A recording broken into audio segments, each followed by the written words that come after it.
Hello mga higala, I'm Mitch and for today we will be doing custard cupcake. Okay, pwede rin to gawing custard cake. But para mas mabilis, let's make it custard cupcake. For the recipe, I have the chiffon recipe here and then I have the custard here. So let's start with the custard, okay? You have condensed milk, tapos Bravo condensed milk, then your egg yolks. Tapos yung caramel niya sa ilalim.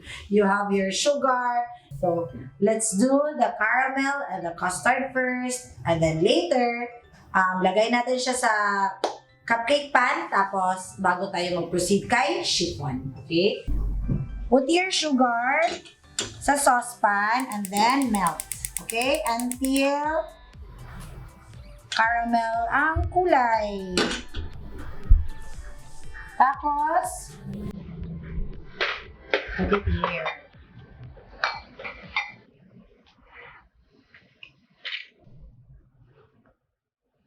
Yan! Kita? So, until mag-caramel.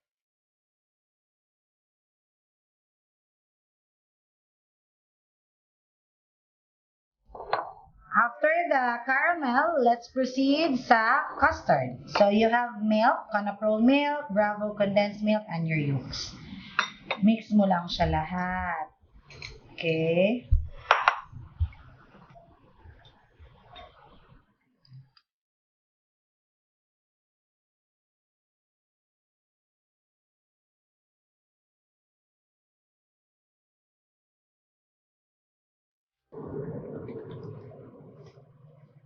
Until wala nang buo-buo. Tapos, don't forget to strain it. Okay?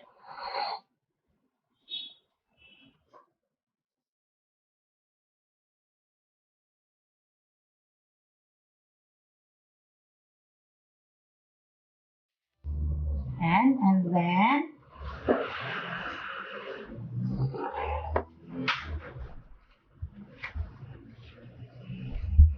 get your pan with caramel, tapos lagay mo si custard. Ang ingay ng kalsada namin.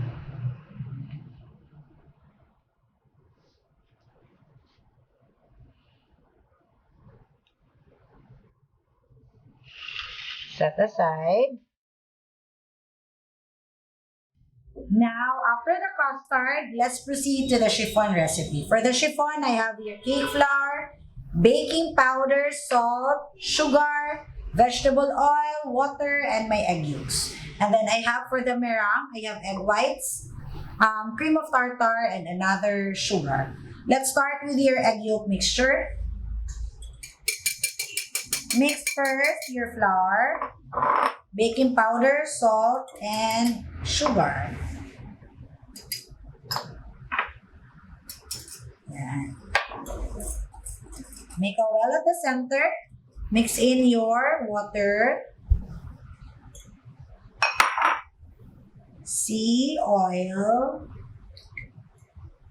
and my egg yolk.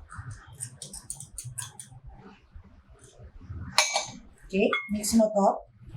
If you want, you can add vanilla extract. Okay, vanilla, lemon, and then let's proceed to the meringue. So in your bowl, mixing bowl, mix in your egg white and your cream of tartar. Whip it until frothy and then add your granulated white sugar. Okay? So, you whip your meringue until medium thick. Okay. Ayan. Set aside.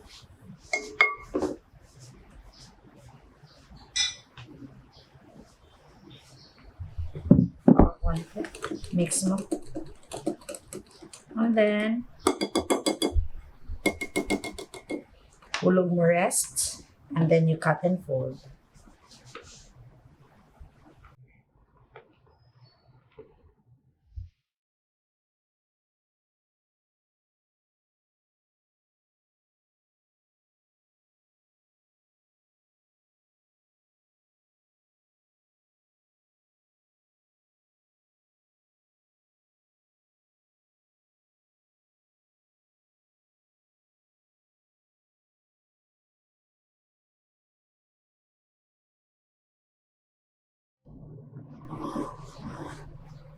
So, this one is ready.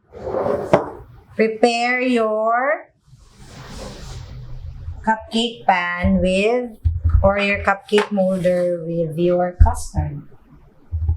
So, I have here 12 pieces. And then use your ice cream scooper. Okay.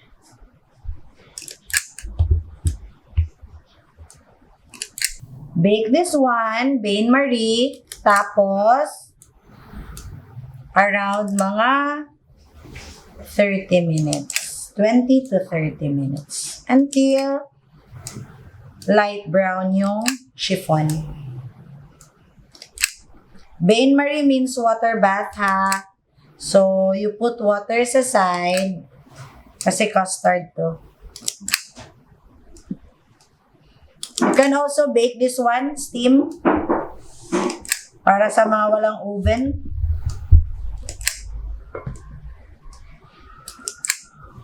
So, one recipe will give you 12.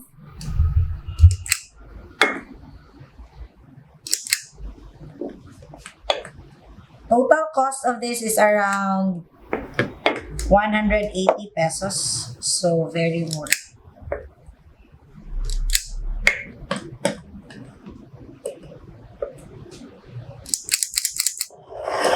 Yan. You put water here sa side.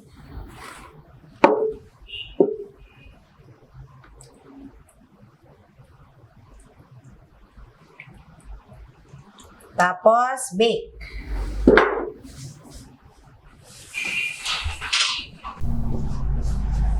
Yan. After 30 minutes, pag ganyan na yung kulay. Okay? Tinanggal ko na yung iba. Diyan na lang yan dahil mainit. Okay? Pa-cool down lang natin konti and then unmold natin later. Okay?